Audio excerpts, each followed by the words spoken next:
Okay, so every now and again you just come across one of those videos that makes you completely lose faith in mankind. Because universities are meant to foster the knowledge of mankind and pass it on to the next generation. And when you're getting this sort of crap in universities. So if you're saying that you disagree with her approach, it means that you are vested in the Western and Eurocentric way of understanding, which means you yourself still need to go back internally, decolonize your mind. So decolonizing the science would mean doing away with it entirely and starting all over again. I mean, with that level of stupidity in universities, what sort of future can there be for mankind? Science as a whole is a product of Western modernity, and the whole thing should be scratched off. Yeah, she wants to abolish all of that, totalizing Western science, or as we call it in the West, science. And what's the first thing, the very first thing our precious little black snowflake does after she says that she wants to abolish this totalizing, colonializing Western science? She picks up her tablet, the very apex of the very science she was just bad-mouthing, and swipes her device to start browsing. So, let's take this one more time from the top. Our heroic social justice warrior here in her safe space at Cape Town University wants to decolonialize, whatever that may mean, science. It was going to be one of the coming questions: how do we even start to decolonize science? Because science is true, because it is science. And, you know, what can you do? If I personally were committed to enforcing decolonization, science as a whole is a product of Western modernity, and the whole thing should be scratched off, especially in Africa. I don't know what they teach you at Cape Town University, but let me just let you in on a little secret here. Modern civilization is a monument to science. It's that simple. It's a monument to scientific advancement. I mean, I think you might be a little confused about what science is. Science is the endeavor of building models with predictive utility about reality. The fact that they have predictive utility is what verifies them as an accurate description of reality, and it is that understanding of reality that allows us to build everything from smartphones to spacecraft. Science as a whole is a product of Western modernity, and the whole thing should be scratched off in Africa. So if you want practical solutions to how to decolonize science, we'd have to restart science from, I don't know, an African perspective, from our perspective of how we've experienced science. Science really doesn't depend on your perspective. It only cares about whether the models you propose have predictive capability or they don't. Those concepts are valid no matter where they originate. It doesn't matter if the person has black skin or white skin, whether they're a boy or a girl, whether they consider themselves of African origin or not. The concept is valid no matter where it originates. Science just doesn't care where the idea comes from. It only cares if it is an accurate description of reality. For instance, I had a question for all the science people. Is there's a place in KZN, and they believe that through the magic, the black magic, you call it black magic, they call it witchcraft, others that... Oh no, please don't say that black magic is going to be the new African science. They call it witchcraft, others that you are able to send a lightning to strike someone. So can you explain that scientifically? Because it is something that happens What happens next just needs to be seen to be believed. Okay, for those who missed it, that was the guy putting up his hand and saying, actually, you know that thing about, people being able to curse people and get lightning to strike them? It's not true. And this was their response. Because it is something that happens Yeah, the fact that it's not true is irrelevant for African science, for decolonialized science. And here is new African science girl, absolutely overjoyed that someone doesn't believe her African science about being able to curse people and get lightning to strike them.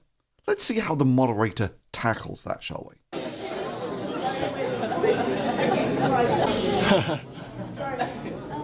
I need to address you directly. When we started this, we agreed on certain house rules. Okay. And by you doing that, you're disrespecting the sacredness of this space. I'd like to ask you to first please apologize to the panel directly. Number two, understand the rules that we went by in this space. Because it's going to be very problematic. When we started, this was not an antagonizing space. And so what you're trying to do is collapse the space and make it antagonizing. Actually, I don't think he was trying to collapse the space. I think he was trying to bring some reality to it. Look, if there was actually a African science where you could actually curse people and get lightning to strike them, I think someone might have actually found some applications for that by now. Maybe military applications. You know, maybe something like another fictional movie, like, I don't know, Raiders of the Lost Ark or something. Which we will not allow. This is a progressive space for people to say their opinions. And we have noted how those opinions are going to be laid out.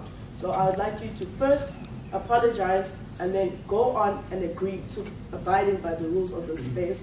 Otherwise, I would, if you're not willing to do that, I'd please ask you to remove yourself from this space.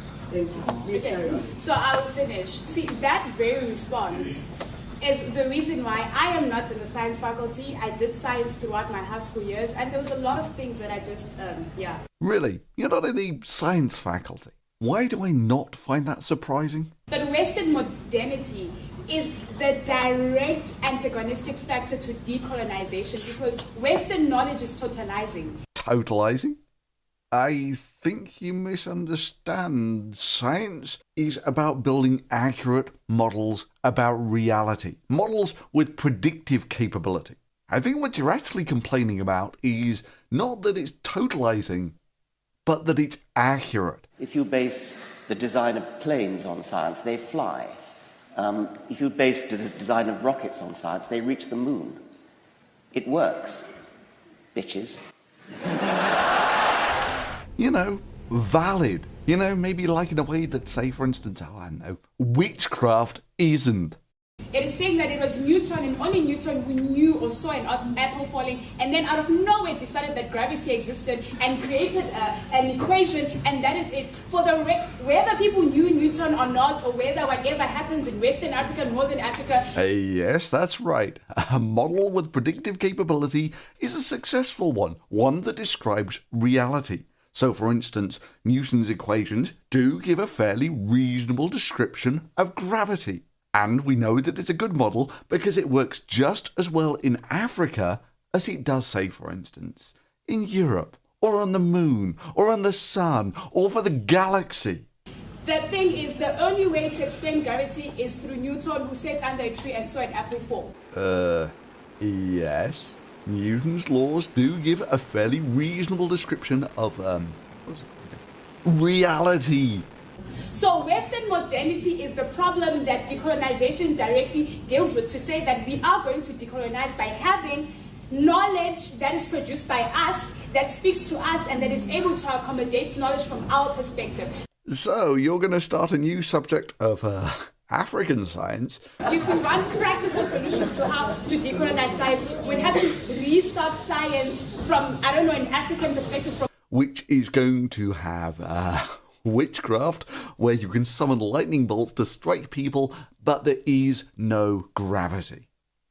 Beautiful. And this is the product of Cape Town University. So if you're saying that you disagree with her approach, it means that you are vested in the Western and Eurocentric way of understanding, which means you yourself still need to go back internally, decolonize your mind. Yes, you've got to go back and decolonialize your mind of all that horrible stuff about trying to form predictive models of utility about reality. Yeah, all that predictive stuff, you've got to get rid of that if you want to study decolonialized science. Western knowledge is very pathetic, to say the least. I, from a decolonized perspective, believe we can do more as knowledge producers, as people who are given the ability to reason or whatever is that. Yes, you're about to be given the pearls of wisdom of someone who thinks that, say, for instance, voodoo should be included as real science where Newton shouldn't. Brace yourselves, this may well induce a nuclear facepalm. People say we do when we think or rationalize. So decolonizing the science would mean doing away with it entirely and starting all over again to deal with how we respond to the environment and how we understand it. Thank you.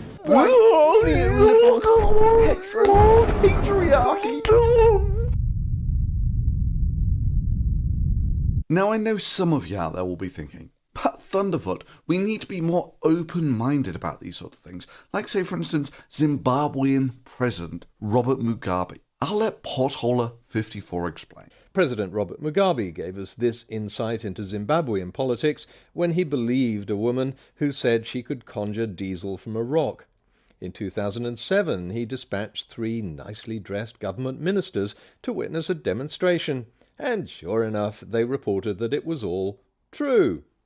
As you can imagine, crude oil, better yet, refined diesel oozing out of a rock would be the answer to Zimbabwe's fuel shortage. It is something that happens So according to press reports, Mugabe gave the woman $1 million to conjure up even more diesel from other rocks. Now there are 2 possibilities here. Either this is a magical process that could turn Zimbabwe into a net exporter of diesel fuel for the whole continent. So Western modernity is the problem that decolonization directly deals with, to say that we are going to decolonize by having knowledge that is produced by us, that speaks to us, and that is able to accommodate knowledge from our perspective. Or it could be an elaborate hoax, with a hole drilled into a rock leading to a pump and a tank of diesel. It's a toss-up. Hard to say either way. Okay, turned out it was a tank of diesel being pumped through a man-made hole, but it could have been the answer to Zimbabwe's fuel shortage. But for those who want to cut them a break and say, well, sure, okay, they're into a bit of science denialism, but it's not like that ever hurt anyone or anything, is it? You see, when you ask the question, does HIV cause AIDS? The question is, does a virus cause a syndrome? Oh, damn it, South African President Thabo Mbeki. With this statement, Mbeki took charge of a government that promoted herbal remedies to treat people with AIDS. If we want practical solutions to how to decolonize science, we'd have to restart science from, an African perspective. That promoted herbal remedies to treat people with AIDS, instead of retrovirals that might have saved their lives. How does a virus cause a syndrome?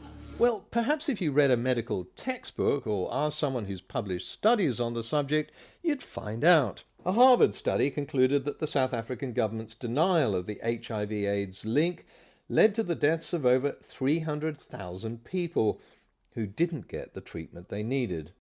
So decolonizing the science would mean doing away with it entirely and starting all over again to deal with how we respond to the environment and how we understand it. Thank you. You engage in science denial that would kill millions before reaching for a product that is the very apex of the science you want to abolish. I mean, damn, even for a social justice warrior, special snowflake, that's some pretty messed up shit.